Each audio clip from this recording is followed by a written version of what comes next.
Good morning. আগে রান্নাঘর থেকে গুড মর্নিং বলছি, আর রান্নায় যে বসিয়ে দিচ্ছি, রান্না হচ্ছে আর আমি তরকারি কেটে নিচ্ছি। আজকে নিরামিষ তো, ওর জন্য নিরামিষভাবে রান্না করছি। সকালে উঠে সব বাকি কাজ বাজ করলাম, তোমাদের কাছে কিছু শেয়ার করি। বেলায় যতটা করবো ততটা শেয়ার করবো। আর কাজে যাবে, যেহেতু কাজে যাবে তো বেলা সেটা আমি দৌড়ে পাচ্ছি না, ওই জন্য যতটা পারি শেয়ার করি, আর যতটা পারি না শেয়ার করি না। ফোন ধরা তো প্রথমত থাকে না, এক হাতে কাজ করে এক হাতে ধরা অসুবিধাই হয়ে যায়।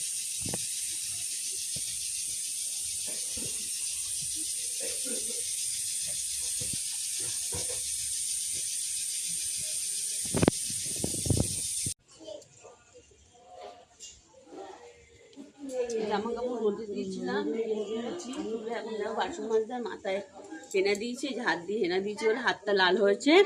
মাথায় হেনা দিয়েছি, যেহেতু বিয়ে বাড়ি আছে আমাদের রোববার দিন, ওই জন্য মাথায় হেনা ঠেনা দিলাম। দিয়ে তারপর যেহেতু মেয়ের দিদিমণির বিয়ে, ওখানে 3-4 দিন নিমন্ত্রণ আছে, তাই হেনা ঠেনা করে ইয়ে করবো। আর মা একটা যে শাড়ি এনেছে, নতুন শাড়ি, মা লাল শাড়ি পরবে না বলে, ওর জন্য ওই লাল শাড়িটা মা নিয়ে আসলো, বললো মনে তুই পরিস, তাই আমরা দিল লাল শাড়িটা। মা তোমাদের আলমারিতে থাকবে না, কেমন ড্যাম ড্যাম বন্ধ, তাই না?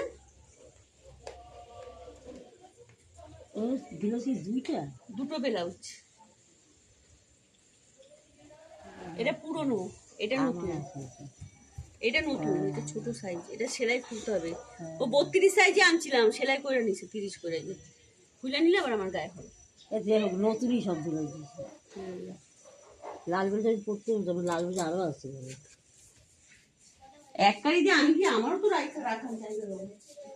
এখন যে বাসন মাঝে বাসন নিলাম, বাসন কিছু মা মুখে দেবে। কত জিনিসগুলো কত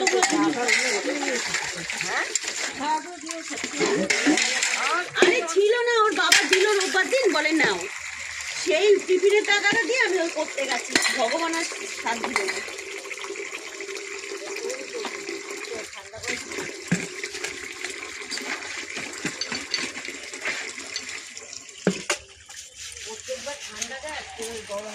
হ্যাঁ, এবার এই যে জামা কাপড় কাচ্ছি, সামসাগুলো কাচ্ছি, এই যে সাবান শীতকাল তো, শীতকালে তেল ছিটে ছিটে হয়, ওই জন্য গামছা যার যার গামছা কাটতাম, মেয়ে হচ্ছে তেল ফেল মাখো, ওই জন্য কেচে দিচ্ছি।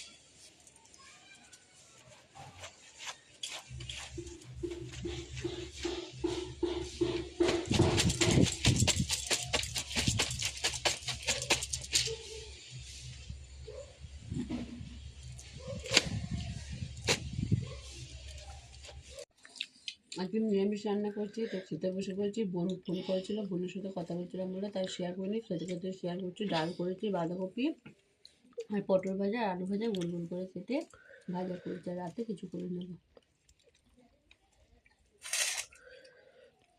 পাশে থেকেও লাইক করো, কমেন্ট করে একটা করে সাবস্ক্রাইব করে দিও।